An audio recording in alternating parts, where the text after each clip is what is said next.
हरियाणा की सियासत में इन दिनों कुलदीप बिश्नोई और भारतीय जनता पार्टी के रिश्तों में तल्खी की खबरें जोरों पर हैं। कभी कांग्रेस के कदावर नेता और पूर्व मुख्यमंत्री भजनलाल के बेटे कुलदीप बिश्नोई ने 2022 में बीजेपी का हाथ थामा था, यह सोचकर कि उन्हें पार्टी में ऊंचा मुकाम हासिल होगा।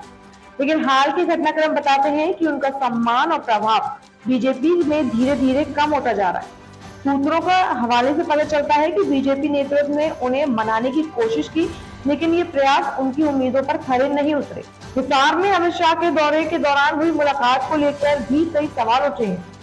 कुलदीप बिश्नोई ने अगस्त 2022 में कांग्रेस छोड़कर बीजेपी की सदस्यता ली थी। उस वक्त केंद्रीय गृह मंत्री अमित शाह और राष्ट्रीय अध्यक्ष जेपी नड्डा से उनकी मुलाकात थी, जिनमें उन्हें राज्यसभा सीट या हिसार से लोकसभा टिकट जैसे बड़े अवसरों का भरोसा दिलाया गया। लेकिन 2024 में लोकसभा चुनाव में हिसार की सीट रणजीत चौटाला के खाते में चली गई। कुलदीप के समर्थकों में निराशा फैली और उनकी नाराजगी साफ दिखाई दी। 20 मई 2024 को हिसार में अमित शाह की रैली के दौरान कुलदीप मंच पर तो थे, लेकिन उनकी मौजूदगी फीकी लग रही थी। कहा जाता है कि मंच के पीछे शाह के साथ उनकी बातचीत हुई, जिसके बाद कुलदीप का चेहरा लटका हुआ था। लोगों ने इसे सियासी संकेत के तौर पर देखा, हालांकि इस मुलाकात का ब्यौरा सामने नहीं आया। बीजेपी ने अपनी नाराजगी को ठंडा करने की कोशिश की, लेकिन यह कोशिश नाकाम रही। 2024 के हरियाणा विधानसभा चुनाव में कुलदीप को सबसे बड़ा झटका तब लगा जब उनके बेटे भव्य बिश्नोई आदमपुर सीट से चुनाव हार गए। यह सीट भजनलाल परिवार का मजबूत किला मानी जाती थी, जो 57 साल बाद उनके हाथों से फिसल गई। भव्य को कांग्रेस के चंद्र प्रकाश ने 1268 वोटों की मात दी। इस हार ने कुलदीप की सियासी हैसियत पर गहरी चोट पहुंचाई। समर्थकों का कहना था कि बीजेपी में शामिल होने के बाद उन्हें वह सम्मान नहीं मिला जिसके वे हकदार थे। कुलदीप ने भी सार्वजनिक तौर पर अपनी भावनाएं जाहिर की और पार्टी से अपनी दूरी को उजागर किया। बीजेपी नेतृत्व ने कुलदीप को अपने साथ जोड़े रखने के लिए कई बार पहल की। लोकसभा टिकट न मिलने के बाद मुख्यमंत्री नायब सैनी उनके दिल्ली आवास पर पहुंचे और भविष्य में बेहतर मौके देने की बात कही।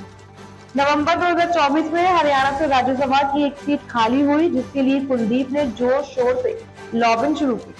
उन्होंने अमित शाह, जेपी नड्डा और मनोहर लाल खट्टर से मुलाकातें की, लेकिन यह सीट किरण चौधरी के खाते में चली गई। इसके बाद दिसंबर 2024 में एक और राज्यसभा सीट रेखा शर्मा को दे दी गई। पिछले 9 महीनों में बीजेपी ने कुलदीप को 4 बड़े झटके दिए: बेटे को मंत्री पद से वंचित करना, हिसार से टिकट न देना और 2 बार राज्यसभा की सीट से दूर रखना।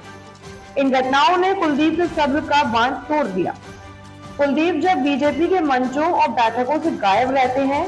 25 नवंबर 2024 को मुख्यमंत्री नायब सैनी के हिसार दौरे में उनकी अनुपस्थिति ने सियासी हलकों में हलचल मचा दी।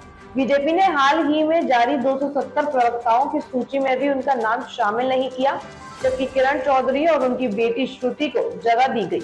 दूसरी ओर अखिल भारतीय बिश्नोई महासभा ने उन्हें संरक्षण पद से हटा दिया।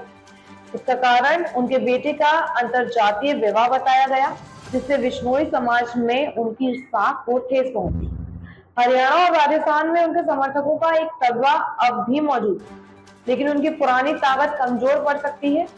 सियासी विश्लेषकों का मानना है कि कुलदीप बिश्नोई अब बीजेपी से पूरी तरह अलग हो सकते हैं। कुछ लोग कांग्रेस में उनकी वापसी की संभावना देख रहे हैं। हालांकि कुलदीप ने इस तरह के कयासों को सिरे से खारिज किया है। उनके समर्थकों का आरोप है कि बीजेपी ने भजनलाल की विरासत को नजरअंदाज किया और कुलदीप को वह सम्मान नहीं दिया जिसके वे हकदार थे। अब सवाल यह है कि क्या कुलदीप अपनी खोई हुई सियासी जमीन वापस हासिल कर पाएंगे? क्या वे कोई नए रास्ता चुनेंगे या हरियाणा की सियासत में उनका वक्त खत्म हो चुका है?